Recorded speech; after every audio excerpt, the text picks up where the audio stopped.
सभी छोटे बड़े श्रोताओं को सुनीता भटनागर का प्यार भरा नमस्कार।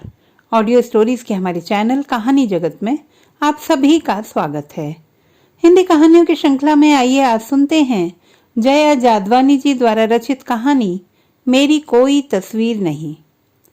दरवाजे पर मेहता आंटी को देखते ही वह समझ गई कि क्यों आई हैं। अब वह उंगलियों पर गिनकर बता सकती कि 50-60 बड़े परिवारों और फिर उसी के अंदर पैदा हुई रिश्तेदारियों में कौन कब किसके यहाँ आ रहा है और किसे उसकी जरूरत पड़ने वाली है।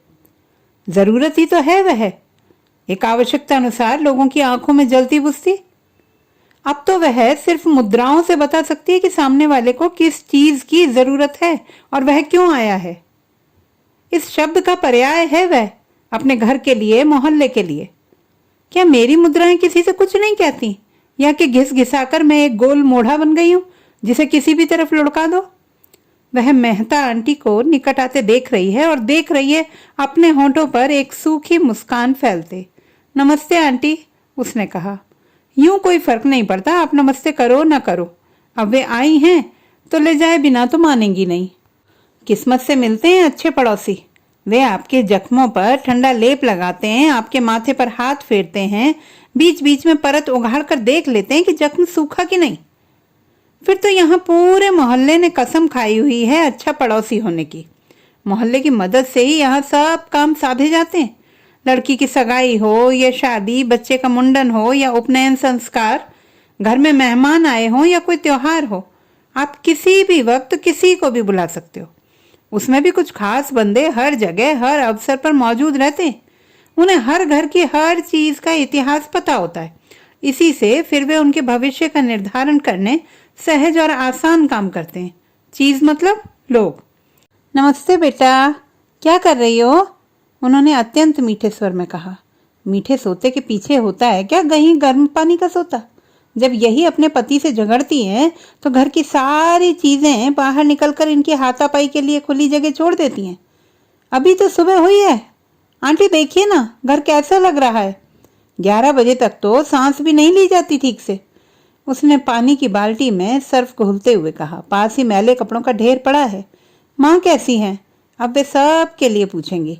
हालांकि हम सबकी बाबत ये हम सबसे अच्छी तरह से जानती हैं। न्यूज़पेपर है मोहल्ले का बिना नागा का, सुबह शाम दोपहर निकलता है, इन्हें बांच लिया, सब बांच लिया। एक बार को सूरज महाराज दस्तक देना भूल जाएं, परंतु ये नहीं भूलती। पड़ी है बिस्तर पर। उसने फुर्ती से सफेद कपड़े गर्म पानी में डालने शुरू कर दिए। 6 साल हो गए बिस्तर से उतरकर नीचे नहीं आई। अच्छा रास्ता खोज लिया जिम्मेदारियों से भागने का। अब रहो चिल्लाते बिस्तर पर, हे भगवान मुझे उठा ले। भगवान का दिमाग खराब है, क्या करेगा तुम्हारा? रहो लौटते इसी कीचड़ में, हम भी तुम भी। भाभी उठी नहीं सोकर? वह झल्ला गई। अब असली बात कहती क्यों नहीं? कुछ लोग नर्म जगहों को छू देते हैं अपने गंदे हाथों से, फिर तुम खुजलाते रहो सारा वक्त। उठ गई हैं, बबलू रो रहा है सुबह से। बबलू का काम है रोना, बबलू ना रोए तो माओ को किचन से छुट्टी कैसे मिले?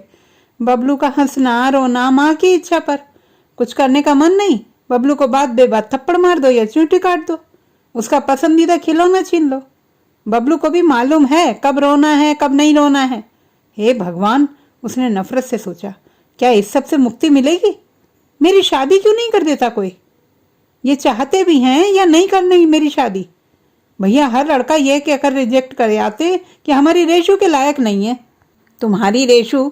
उसके भीतर घृणा का सैलाब उठा। जब मैं तुमको बर्दाश्त कर रही हूं तो किसी को भी कर लूंगी। इतने लोगों की गुलामी बजाने से तो अच्छा है कि एक की बजाओ। वैसे भी मैंने क्या चुना अपने लिए? खाना और कपड़े तक नहीं, तो मैं ये कैसे चुनूंगी कि मुझे किसके साथ सोना है? जो कुछ भी खा सकता है वह किसी के साथ भी सो सकता है। अपनी सोच पर वह सहम सी गई। क्या होता जा रहा है उसे? ना कोई खूबसूरत सपना, ना कोई खूबसूरत सोच, हर वक्त यह नफरत का ठाठे मारता समंदर। सुबह भाभी को बिस्तर छोड़ते देखती है तो एक गंदा सा ख्याल आकर चिपक जाता है मन से। कितने मजे हैं शादीशुदा औरतों के। 5 मिनट साथ सोने की भरपूर कीमत वसूलती हैं। एक अच्छे खासे 6 फुटे इंसान को लल्लू लाल बना देती हैं। शादी मतलब निठल्ली मोटी बेकार बददिमाग कुचक्री औरतों के जीवन यापन का मजबूत जरिया। उन्हें सिखाया जाता है कि कैसे इस रिश्ते से जुड़े सारे लोगों का समूचा दोहन किया जाए। नहीं, सिखाया नहीं जाता। हर घर में यह सर्वसुलभ है। वे रक्त में इसे लेकर पैदा होती हैं। अपने गुस्से में उसने ध्यान नहीं दिया कि मिसेस मेहता क्या क्या कह गई इस बीच। वैसे उन पर ध्यान देने की जरूरत भी नहीं रहती है। वे बोलती भी आप हैं, सुनती भी आप हैं। उसने कहीं पढ़ा था कि औरतें सिर्फ कान होती हैं, पुरुष सिर्फ आंखें। गलत।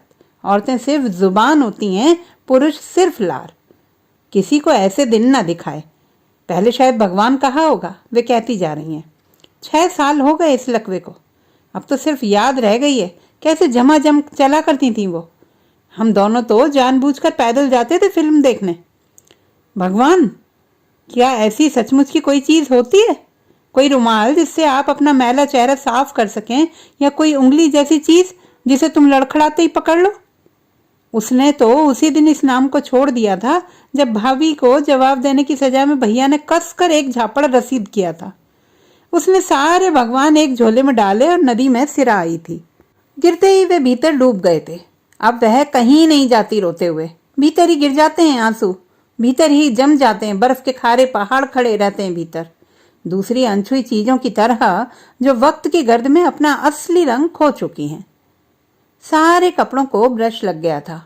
अब काम वाली बाई आकर खींच देगी। अब वह नाश्ते की तैयारी करे। बबलू अभी तक रो रहा है और दोनों उसे बहलाने के लिए घर भर में नाच रहे हैं। छोटा शायद किसी काम से निकला हो। ये सब ठीक उस वक्त दिखेंगे जब वह पूरा नाश्ता तैयार कर चुकेगी। कोई उसे देख ले बस, झट कोई ना कोई काम टिका देगा। एक वही नौकर है घर भर की, कॉलेज जो नहीं जाती। हर माँ को 2-4 लड़कियां पैदा करके रख देनी चाहिए। कम खर्च में पल भी जाती हैं, बाकी वक्त काम भी आती हैं। तो मैं कह रही थी रेशु, कितने बजे तक निपट जाओगी इस सब से? अब वे असली बात पर आ रही हैं। 11 बजे तक तो हो नहीं पाती आंटी। फिर आज मुझे एरिना भी जाना है। वह संभल कर बोली, आज नहीं जाओगी तो काम नहीं चलेगा बेटा। अब मैं भी बताओ किसको बोलूं? एक इसी फैमिली से तो मुझे इतना लगाव है। तुम्हारे अंकल की जिम्मेदारियां निभाते निभाते मैं तो तंग आ गई हूं। रोज कोई ना कोई टपक पड़ता है। हम गांव छोड़ आए पर गांव वाले हमें नहीं छोड़ रहे। ज्वाइंट फैमिली निभाना सचमुच अपने आप को बर्बाद करना है। लगे रहो सारा दिन। मैं तो तुम्हारी माँ से भी कहती हूँ, दूसरा समझौता कर लेना पर अपनी लड़की को ज्वाइंट फैमिली में मत देना। मेरी माँ भी बाबूजी से यही कहती थी, पर क्या हुआ? कुछ नहीं। आज देखो ना, सुबह से मेरा सिर दुख रहा है और 6 लोग दोपहर के खाने पर आ रहे हैं। बेटा मैं तेरी भाभी से बोल देती हूँ। भाभी से क्या बोलेंगी? वो कहेंगी यहाँ का काम करो फिर मरो जाकर कहीं भी, मुझे क्या। ब्रेकफास्ट बनने तक बबलू भी चुप हो जाएगा। बबलू तीनों वक्त एकदम समय पर रोता है, जैसे अलार्म घड़ी बजती है। वैसे भी उसने पेट में आते ही माँ का ख्याल रखना शुरू कर दिया था, भीतर से भी अब बाहर से भी। लगभग उसी की उम्र की है भाभी, और किस्मत में फर्क देखो, 5 मिनट की करामात। आंटी एरिना से मैं 1 बजे सीधे आपके घर आ जाऊंगी। जानती हैं वे छोड़ेंगी नहीं। 2 घंटे की यह फुर्सत मिल जाती है, यही क्या कम है? फैशन डिजाइनिंग कर रही है, हमेशा दूसरों के लिए तैयार की हैं ड्रेसेस। आजकल मॉडलिंग की तैयारी चल रही है। जो लड़कियां रैंप पर उतरेंगी उनके लिए कपड़े तैयार करना है। उसने अपने लिए कभी कुछ तैयार नहीं किया। 2 ड्रेसेस इसके पहले तैयार की थी, एक भाभी ने झटक ली, एक छोटी बहन ने। तू क्या करेगी? तेरे ऊपर ये डिजाइन अच्छा नहीं लगेगा। जाने कितनी बार सुन चुकी है वह यह सब।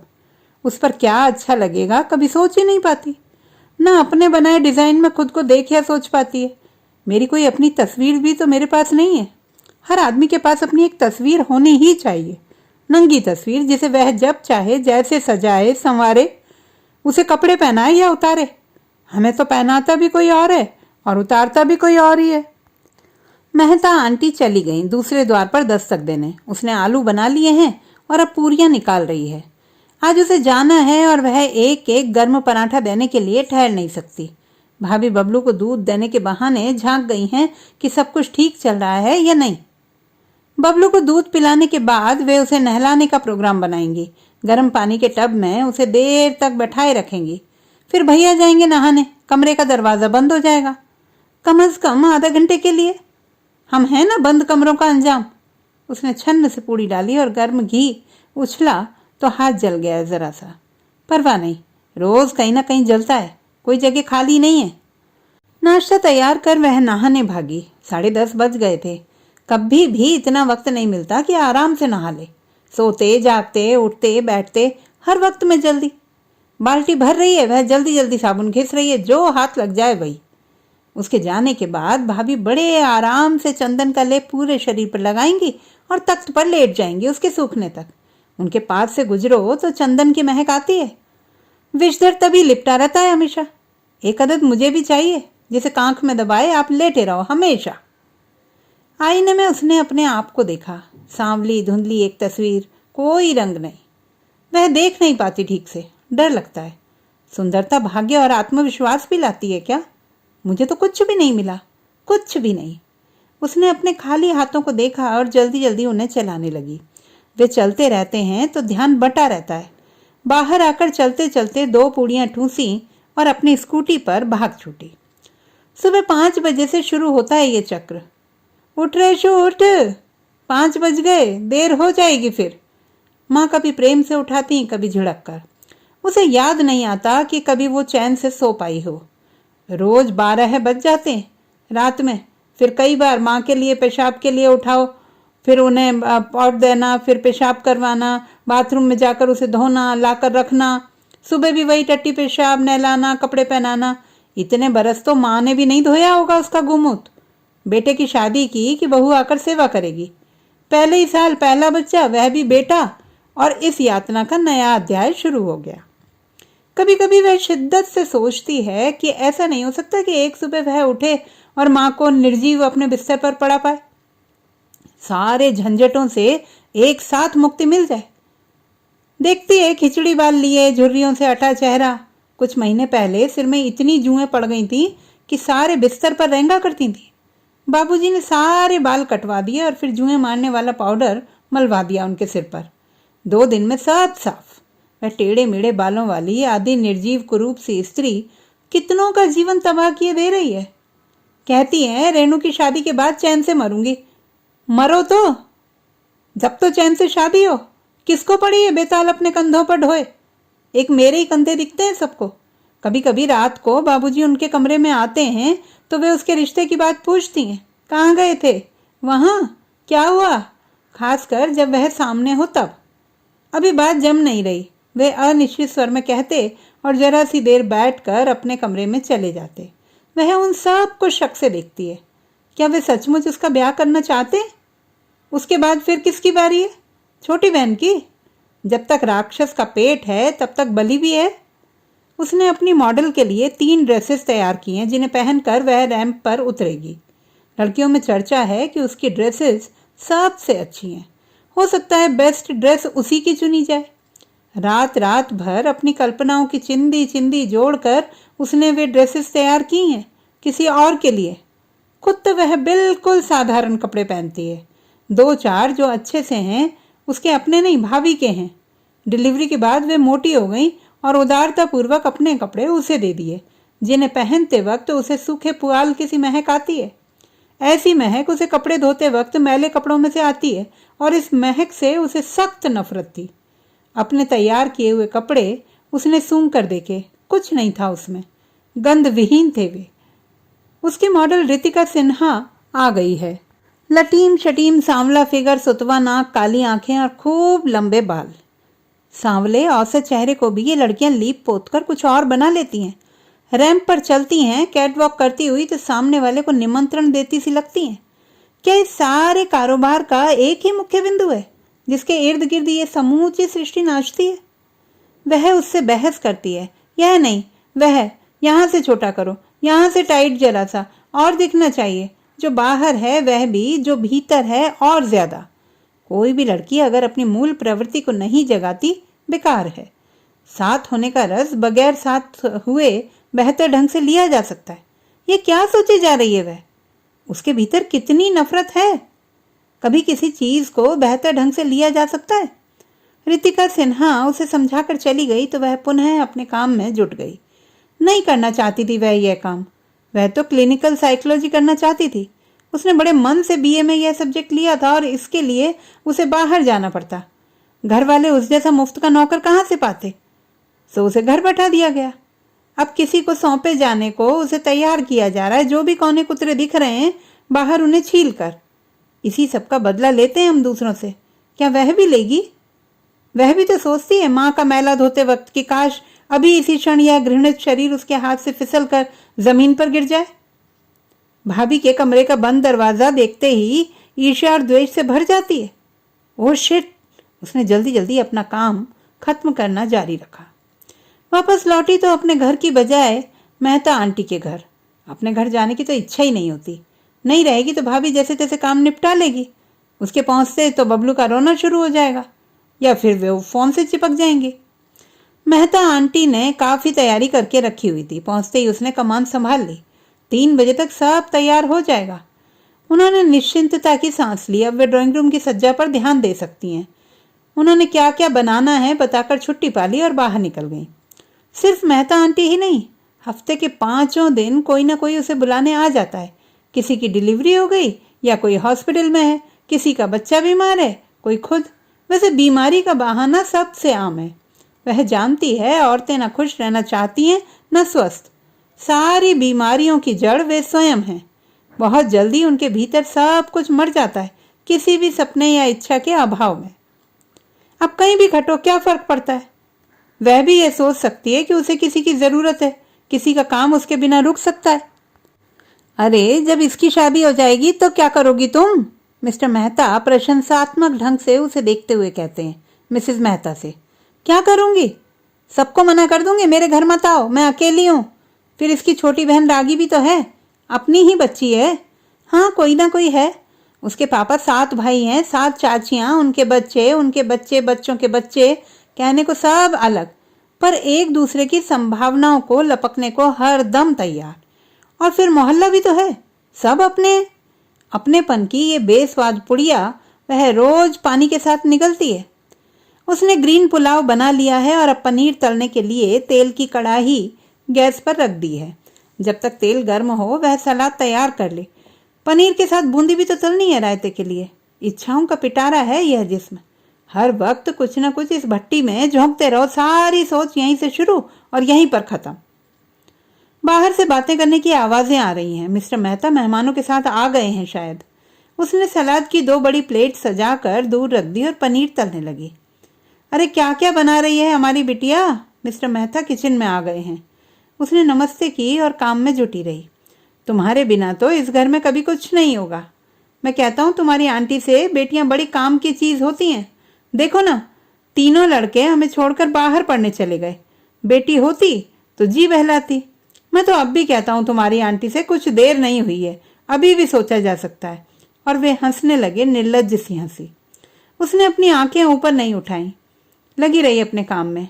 वे दनादन सलाद खाते जा रहे हैं, वहीं प्लेटफॉर्म के पास खड़े खड़े।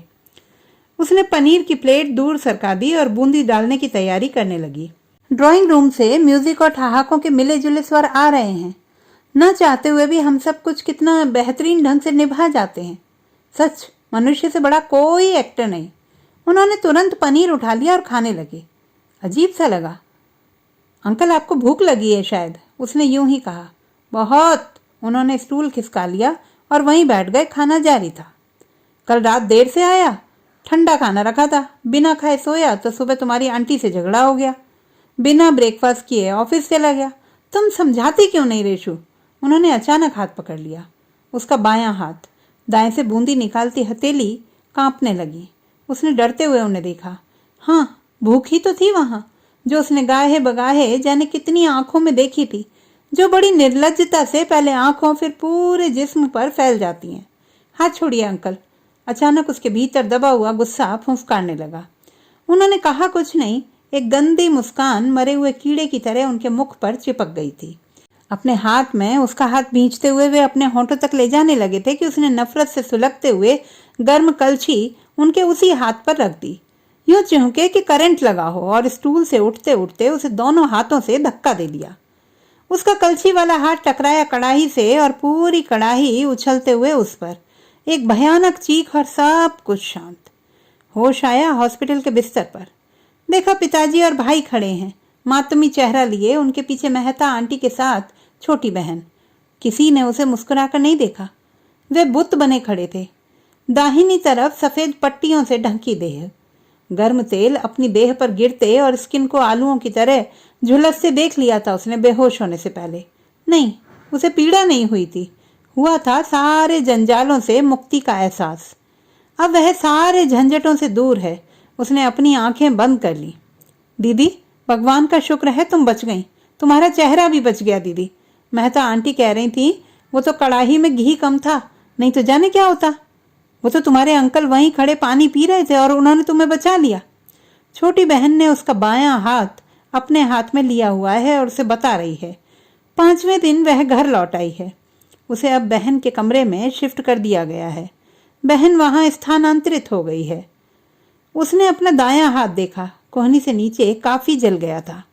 चेहरे पर उंगलियां फेरनी चाहिए कि बहन ने हाथ पकड़ लिया। हाथ मत लगाओ दीदी, कुछ छींटे चेहरे पर भी पड़े हैं, दवा लगी हुई है। उसने महसूस करना चाहा कि उसके चेहरे पर कुछ चिपका हुआ है, पर उसे कुछ भी महसूस नहीं हुआ। दर्द हो रहा है दीदी? रागी ने पूछा। दर्द? उसने छोटी बहन का चेहरा देखा। पता नहीं। उसकी आंखें पूरे कमरे में घूम गईं। जगह जगह उसने फोम की बड़ी बड़ी गुड़ियों से कमरा सजाया हुआ है। यह शौक? उसने हंसना चाहा कि उसे खांसी आ गई। चेहरे की स्किन खींचने लगी। दर्द हो रहा है क्या? उसने खुद से पूछा।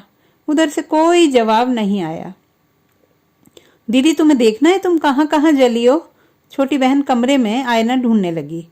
उसे पता है वह कहाँ कहाँ जली है और ये निशान हमेशा रहेंगे। ये जख्म कभी उसे सोने नहीं देंगे। उसे सब पता है।